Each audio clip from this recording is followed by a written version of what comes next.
Pilipinas, una sa ating mga balita. From Pogo to School. Ito ang pinaplano ni Acting Bamban Tarlac Mayor Eranio Timbang para mapakinabangan ang dating kinalalagyan ng sinalakay na Pogo Hub.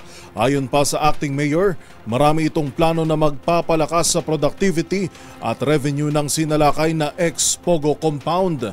Narito ang exclusive report ni Nicole Lopez Poyawan.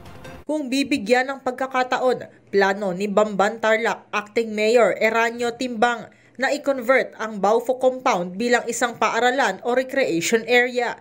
Ito ang sinabi ni Timbang nang matanong ang kanyang plano sa compound na naging pugad ng mga iligal na pogo sa administrasyon ni dismissed Mayor Alice Guo. Ayon kay Timbang, marami siyang iniisip na ilagay sa nasabing compound upang kumita naman ito at makatulong sa kanilang bayan. Pala rin po ko, Jerry, sa susunod na taon, 2025. Dahil ang balita ko po na forfeit po ng Executive Secretary ang buong compound na to.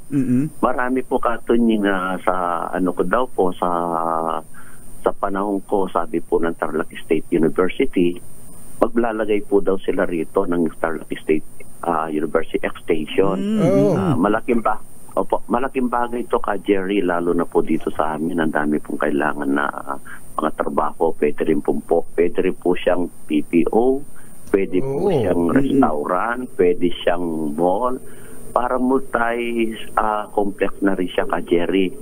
Malaking tulong po yun sa amin. Inihayag ng Acting Mayor na tatakbo siya sa 2025 bilang Mayor ng Bamban nangyari man ang kontrobersya sa Pogo o hindi. Una rito, dinismiss ng Ombudsman si Guo dahil sa ugnayan niya sa Pogo at iba pang mga kaso. Ito si Nicole Lopez Poyawan para sa MBC TV Network News. Una sa Pilipinas, una sa Pilipino.